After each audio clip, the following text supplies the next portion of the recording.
Welcome back. Now, he's the Hollywood A-lister, known for his roles in Pulp Fiction, Star Wars and most recently Django Unchained.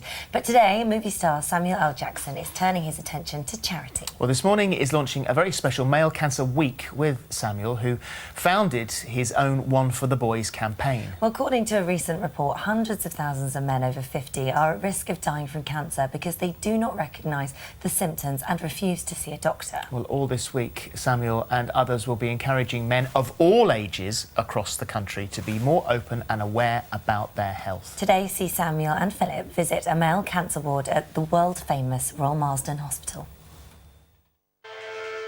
I think I've got cancer. What are you going to do? What do I do? Get checked? Ignore it? I'm scared.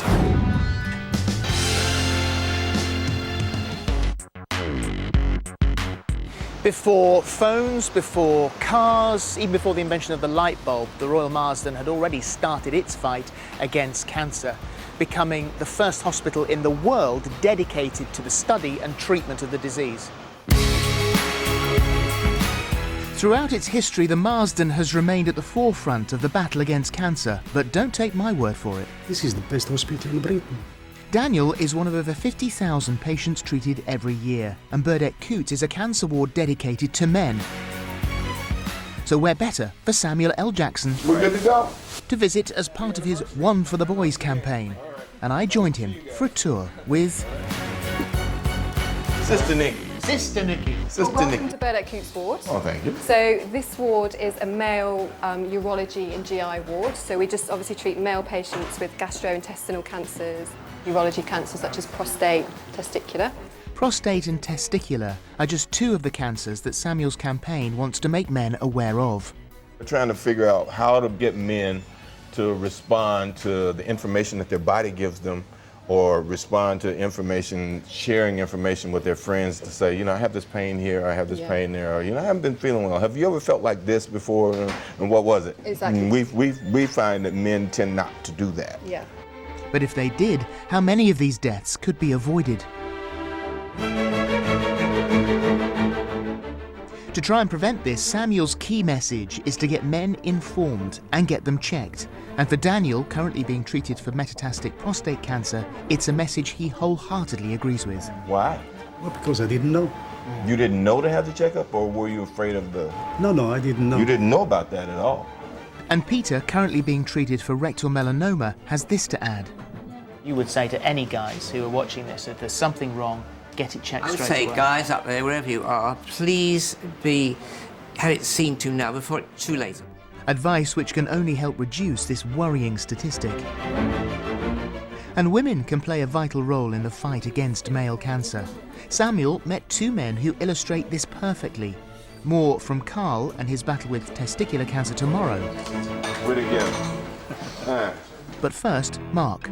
For 4 years, you had pain, you had all kinds of stuff that guys have, and guys go, I'll be all right, I'll be all right. Did he say that to you all the time? Oh, definitely. He just kept saying it, but you got tired of seeing him in pain. And you kept saying, go to the doctor. Go to the doctor. and get checked out. What was his excuse for not going? Too busy at work, I was under pressure to bring money in. You just put it to one side. It's only an ache, it was only a cold, it was only a chest infection. Mark was putting down symptoms that he was experiencing to stress. You weren't accepting that.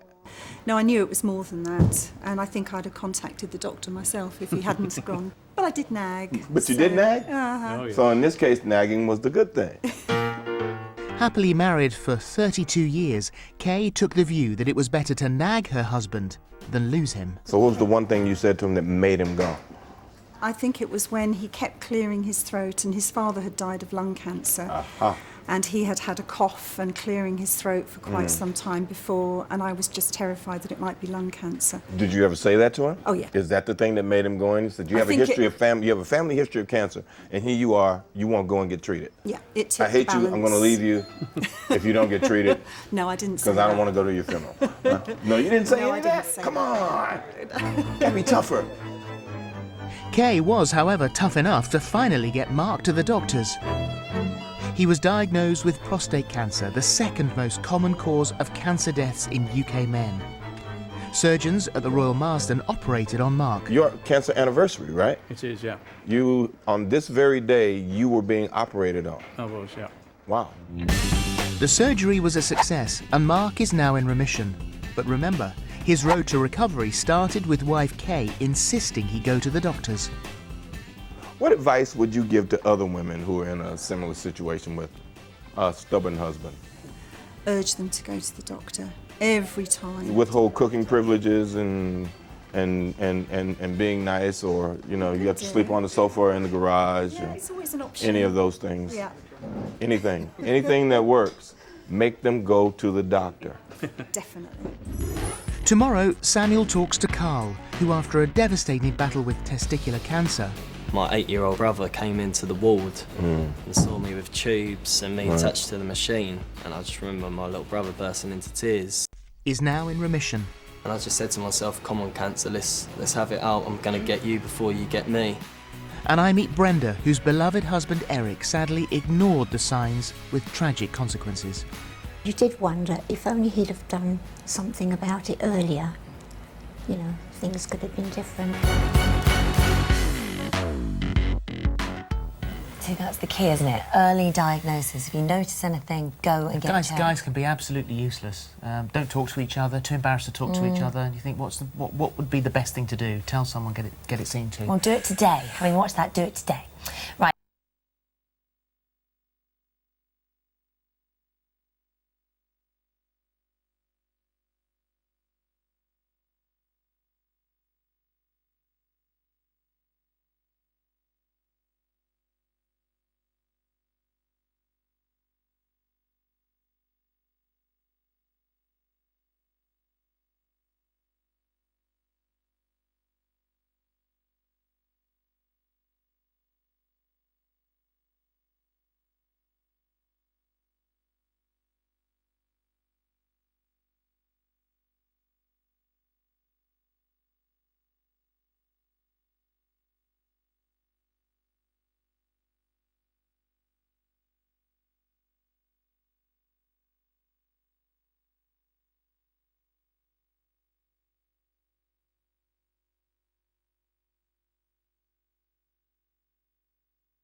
Yesterday, this morning, launched Male Cancer Week with the help of Hollywood superstar Samuel L.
Best of luck. Yesterday, this morning, launched Male Cancer Week with the help of Hollywood superstar.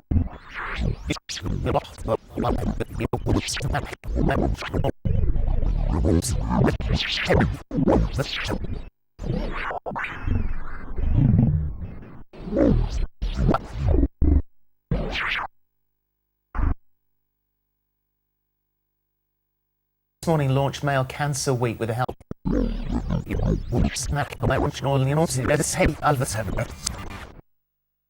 Very best of luck. Yesterday, this morning, launched Male Cancer Week.